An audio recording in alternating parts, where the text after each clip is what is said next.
आज 6 दिसंबर है, दिन शनिवार। आइए जानते हैं बिहार की 30 फटाफट बड़ी खबरों को। और इस न्यूज़ को आप किस जगह से देख रहे हैं, हमें कमेंट बॉक्स में ज़रूर बताएं।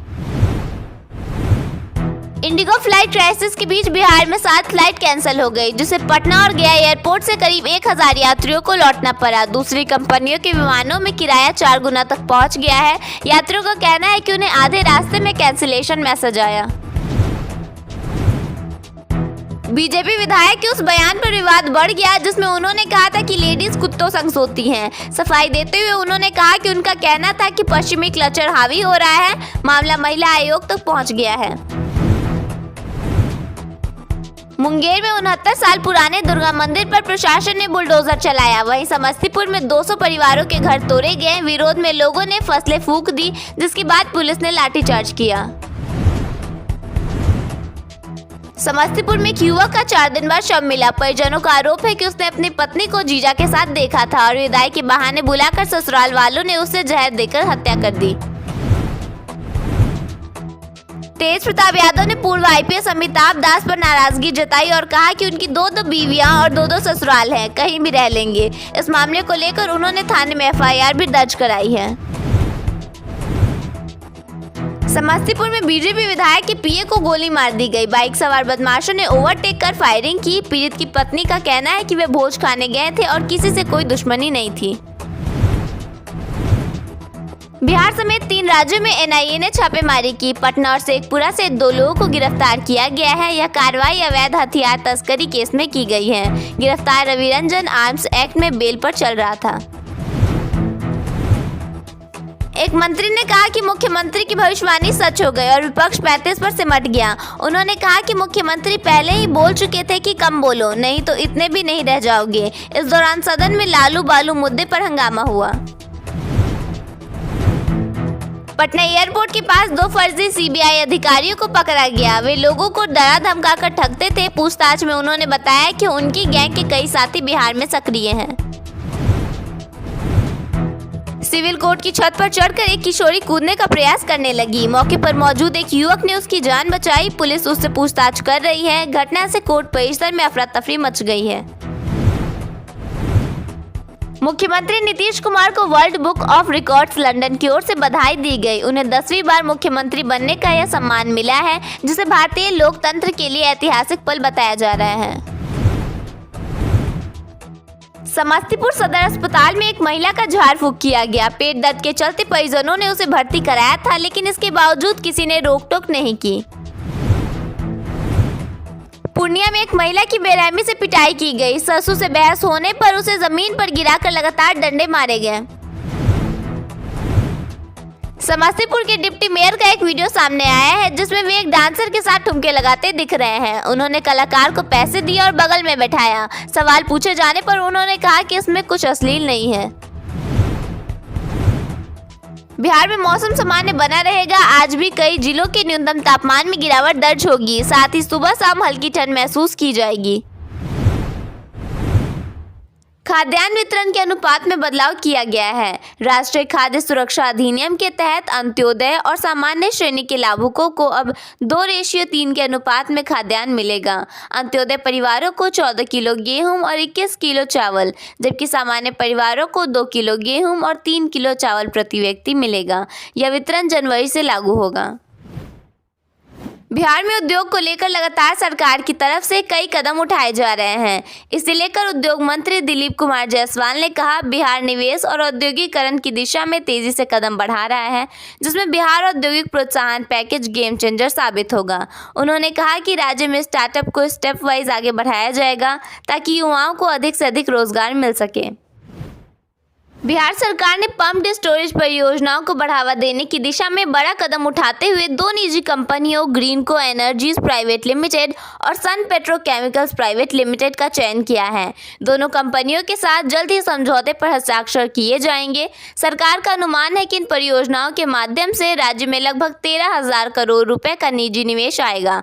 इसके साथ ही 8,000 से अधिक लोगों को रोजगार मिलेगा और युवाओं के लिए कौशल विकास के नए अवसर भी खुलेंगे। बिहार में अब एक और रेल लाइन का निर्माण होने वाला है। पंडित दीनदयाल उपाध्याय जंक्शन, पटना जंक्शन और किऊल होते अब झाझा तक लगभग 400 किलोमीटर तीसरी और चौथी रेल लाइन बिछाई जाएगी। यह काम मार्च 2026 में शुरू हो जाएगा। जानकारी के मुताबिक इसके लिए रेलवे बोर्ड ने लगभग 17,000 करोड़ रुपए की मंजूरी दे दी है। बिहार सरकार संपत्ति रजिस्ट्री की प्रक्रिया को सरल, पारदर्शी और भ्रष्टाचार मुक्त बनाने के लिए 2025-26 में राज्य भर में पेपरलेस रजिस्ट्री व्यवस्था लागू करने की तैयारी में है। इसके लिए बिहार निबंधन नियमावली 2025 का मसौदा तैयार किया जा रहा है, जिसे इसी वित्तीय वर्ष में लागू किया जाएगा। नई व्यवस्था में निबंधन कार्यालयों के चक्कर और कागजी हेरफेर खत्म होंगे।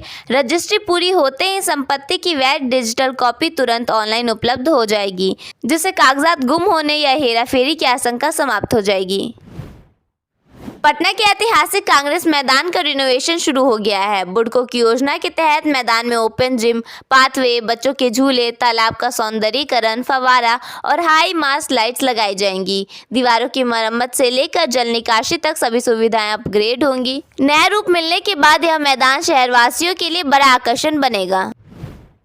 दिसंबर की शुरुआत के साथ बिहार में ठंड बढ़ने लगी है। मौसम विभाग ने चेतावनी दी है कि 6 दिसंबर को 12 से 15 किमी प्रति घंटा की पछुआ हवाएं चलेंगी, जिसके कारण तापमान करीब 4 डिग्री तक गिर सकता है। सुबह शाम की ठिठुरन बढ़ेगी और दोपहर में धूप रहने के बावजूद ठंड महसूस होगी। साथ ही विजिबिलिटी कम रहने की संभावना है, इसलिए लोगों को सावधानी से वाहन चलाने की सलाह दी गई है।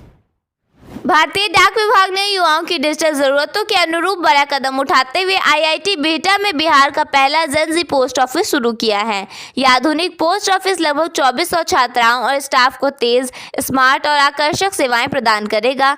रोशनी, आधुनिक डिजाइन, डिजिटल स्क्रीन और स्मार्ट काउंटर इसकी खासियत है, जिसे पारंपरिक डाकघर से बिल्कुल अलग बनाते हैं। बिहार सरकार में गन्ना मंत्री संजय पासवान ने किसानों और युवाओं के लिए खुशखबरी दी है। उन्होंने कहा कि जल्द ही सभी बंद पड़े चीनी मिल चालू किए जाएंगे और नए मिल भी खोले जाएंगे। इससे बिहार के किसान और युवाओं को लाभ मिलेगा।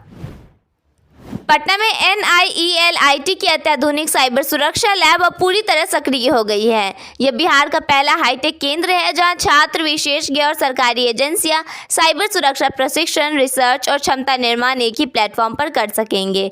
लैब अत्याधुनिक टूल और तकनीक से लैस है और उम्मीद है कि यह बिहार को राष्ट्रीय साइबर सिक्योरिटी मानचित्र पर महत्वपूर्ण स्थान दिलाएगी तथा डिजिटल इंडिया अभियान को मजबूत बनाएगी।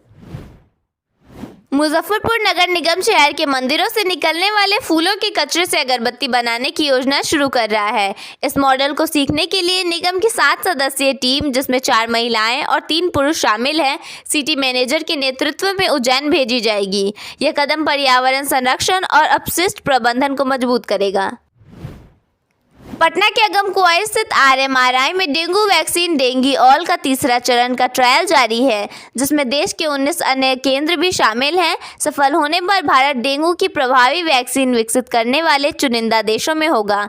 पैनासिया बायोटेक द्वारा विकसित यह वैक्सीन डेंगू के सभी 4 स्टेज पर असरदार बताई गई है और एक ही डोज से सुरक्षा दे सकती है। विशेषज्ञों का मानना है कि यह खोज भारत की सार्वजनिक स्वास्थ्य व्यवस्था में बड़ा बदलाव ला सकती है। प्रधानमंत्री ग्रामीण आवास योजना के तहत पूर्णिया में भेजे गए लाभुकों की सूची का पुनः सत्यापन किया जाएगा। ग्रामीण विकास विभाग ने अपात्र लोगों के नाम शामिल होने की आशंका जताई है। पंचायत, प्रखंड और जिला स्तर पर टीम गठित कर 3.3 लाख लाभुकों की योग्यता की 22 बिंदुओं पर जांच होगी, ताकि योग्य लोगों को PM आवास योजना का लाभ मिल सके। बांका जिले में अनुदान ने मछली पालन को बढ़ावा दिया है, जिससे मत्स्य पालकों की आर्थिक स्थिति सुधर रही है। बांका को मत्स्य हब बनाने के प्रयास जारी हैं, जिससे रोजगार के अवसर बढ़ेंगे। अनुदान से आधुनिक तकनीक का उपयोग बढ़ रहा है, जिससे मछली उत्पादन में वृद्धि होगी।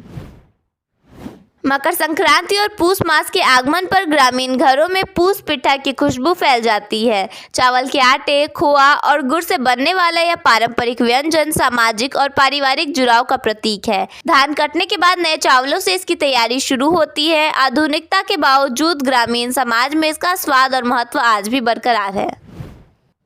बिहार में सोशल मीडिया के दुरुपयोग के मामले तेजी से बढ़ रहे हैं। इस वर्ष 1 अप्रैल से 11 नवंबर तक पुलिस मुख्यालय के सोशल मीडिया सेल एसएमसी के पास 584 मामले जांच के लिए पहुंचे हैं। विधानसभा चुनाव के दौरान भी सोशल मीडिया के दुरुपयोग से जुड़े मामले बड़ी संख्या में सामने आए थे।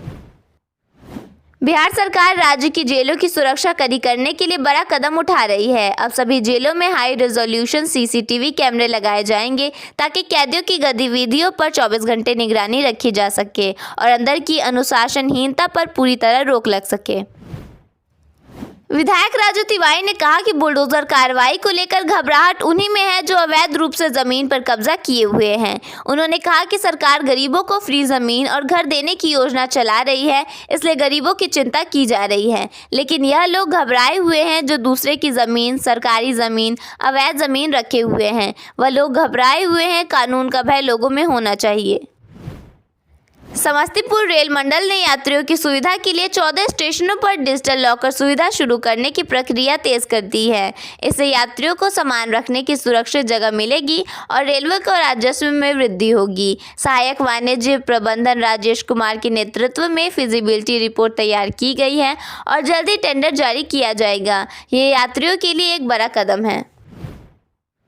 मोतिहारी के नंदपुर गांव में जमीन विवाद से जुड़े बड़े केस में पुलिस ने रंगदारी और बंधक बनाने के आरोपी रॉकी कुमार को गिरफ्तार कर लिया है। उस पर 5 करोड़ की रंगदारी मांगने और निर्माण कार्य रोकने का आरोप है। पुलिस बाकी फरार आरोपियों की भी तलाश कर रही है।